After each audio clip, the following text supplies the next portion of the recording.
Olá, queridos, tudo bem com vocês? Espero que sim. Vamos então à nossa aula de literatura dessa semana. Hoje nós estudaremos o módulo 19. O módulo 19 nós vamos estudar um leitor autônomo e proficiente. E nós vamos, após a explicação do que é esse leitor autônomo, vamos ler então duas crônicas. Por que crônicas, professora? Porque a crônica é um gênero textual de grande leveza, ou seja, é mais leve de fazer a leitura e que permite também uma leitura mais rápida. Então vamos lá. Bom, será que vocês sabem ler direitinho?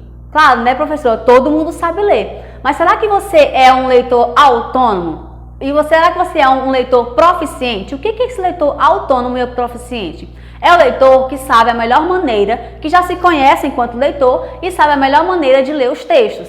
Será que eu preciso ler esse texto de forma mais rápida ou um pouco mais devagar? Será que eu preciso ler esse texto... Será que esse texto requer um pouco mais da minha atenção ou é uma coisa mais técnica? Então, esse leitor autônomo e proficiente é aquele leitor que ele sabe a forma de ler cada texto, porque cada gênero textual tem a sua forma correta de ler. Se você for ao dicionário, por exemplo, você tem que ter uma objetividade. Você vai procurar uma palavra e vai estar ali o resultado dela. Você não tem que pensar. Pensar, que eu digo, refletir. Muito diferente de você ler, por exemplo, um texto de filosofia, no qual você vai ter que refletir, você vai ter que ali desvendar os enigmas, as palavras vão estar subentendidas. Então, você vai ter que agir um pouco mais com a sua mente. Então, esse leitor autônomo proficiente é o leitor que ele consegue, para cada gênero textual, analisar qual forma de leitura ele precisa fazer.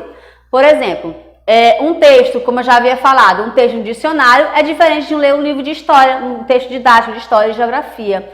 O leitor proficiente, ele escolhe o modo mais adequado para realizar uma leitura. Essa leitura pode ser rápida ou lenta, superficial ou profunda, mas sempre muito atenta. Então, será que você é esse leitor proficiente autônomo? Será que você já consegue, dependendo do gênero textual, analisar e escolher a sua forma de leitura? Espero que sim. Vamos lá, então, à leitura 1. Na leitura 1, que está no texto, no livro ângulo de vocês, ele já inicia aqui com uma ficha para vocês fazerem as anotações. Eu vou ler o primeiro parágrafo e ao ler o primeiro parágrafo eu quero que vocês façam então o preenchimento dessa ficha. O nome da crônica 1 se chama Pelo Telefone. Aqui vocês vão ver o acontecimento, o telefonema e eu quero que vocês respondam quando que aconteceu isso, de onde, quem e a caracterização e o assunto do telefonema, apenas observando o primeiro parágrafo. Tá bom? E depois nós vamos dar, então, a sequência dos demais. No último domingo, meu pai me telefonou. Fiquei contente, não só porque ele mora em Floripa e sinto saudades, mas por saber que uma ligação sua nunca é para tratar de assuntos sérios. Meu pai desistiu de falar sério lá por 1991. No começo, eu briguei com ele. Achava que era preciso falar sério de vez em quando. Hoje já não tenho tanta certeza e quando vejo o prefixo 48 no meu celular, abro um sorriso, esperando ouvir sobre uma partida incrível do Figueirense no estado da ressacada, uma versão engraçada do jogo de Tetris, que ele contou na internet ou uma nova teoria que ele vem desenvolvendo. Lá na varanda dele, de frente para o mar, no último domingo, era a teoria. Então, eu fiz a leitura para vocês do primeiro parágrafo e eu quero que vocês façam, então, a anotação desse primeiro parágrafo, dessa fichinha aqui que está no livro ângulo de vocês. Continuando a leitura. Começou, como de costume, com uma frase pouco razoável, dita com a maior naturalidade. Telefonema é uma invenção que não deu certo. Conhecendo bem meu pai, sabia que meu papel era demonstrar assombro, talvez até uma ponta de indignação, para que ele desse sequência ao raciocínio. Como assim? Não deu certo, pai? Calmo e seguro, ele continuou. Telefone fixo desses presos na parede? Não deu certo. Em primeiro lugar, a chamada nunca era para quem atendia. Ficava aquela gritaria. Cadê fulano? Alguém viu fulano? Ou fulano tinha saído ou estava ocupado. Era o que a gente dizia quando alguém estava no banheiro. Aí tinha que anotar o recado. A BIC não funcionava, o bloquinho havia sumido. Esquecer-se de dar o recado. Cada briga que dava por conta de recados não dados. Divórcios até. Sem falar naquele fio enroladinho, cruzando a sala, só pra gente tropeçar. Mas pior do que tudo, meu filho, era o telefone com mau hálito, lembra? O bafo que saía daqueles furinhos. Um bafo de avô, não, de tio-avô dos outros. Ainda bem que em 2, 3 anos ninguém mais vai ver telefone fixo. A primeira crônica. Quando meu pai terminou, sugeri que escrevesse essa crônica.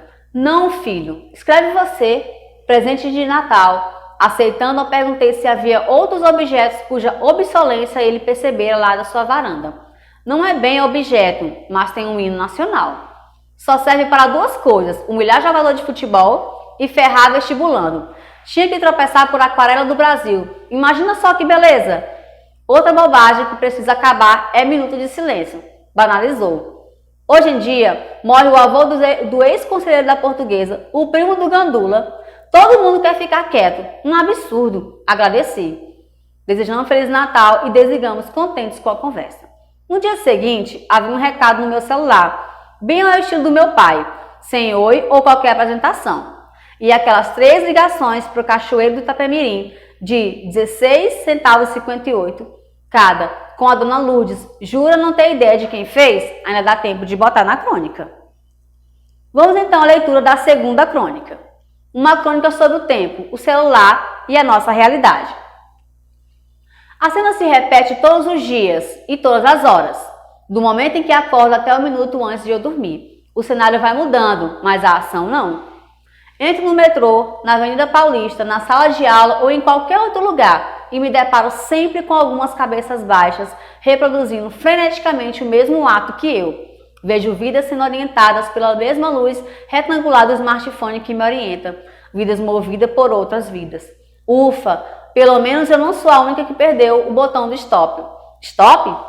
Só posso estar louca. Essa palavra ainda tão desatualizada que ela só ganha significado nas 7 horas de sono, cronometradas pelo mesmo celular que me despertou. Isso se tivermos sorte. Fora isso, praticamente nenhuma sociedade do século XXI tem tempo. Estamos muito ocupados correndo atrás das demandas da rotina, tentando absorver parte do turbilhão de informações e imagens que recebemos por segundo. É corrido, eu sei. Então, por que em nosso pouco tempo livre ficamos presos diante dessa tela?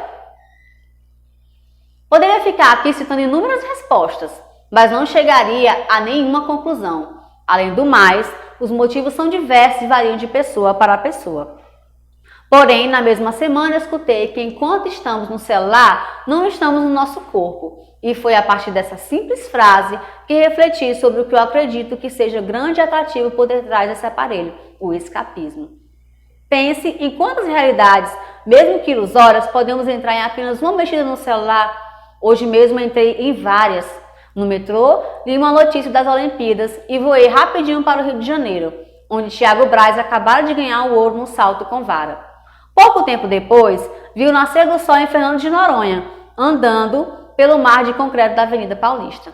Na sala de aula, acompanhei vidas aleatórias pelo Snapchat ou no Instagram, que aparecia mais interessantes que a minha no momento. Outros lugares a mesma coisa, só que em cenários diferentes. E assim o nosso tempo voa em um piscar de olhos. O que? Se passaram 3 horas, horas de ilusão, minutos de escapismo e vários likes de diferença. Geração de que tanta informação já perdeu o botão do stop. Stop? Será que pausa o virtual e dá play na realidade? Ninguém quer ele não.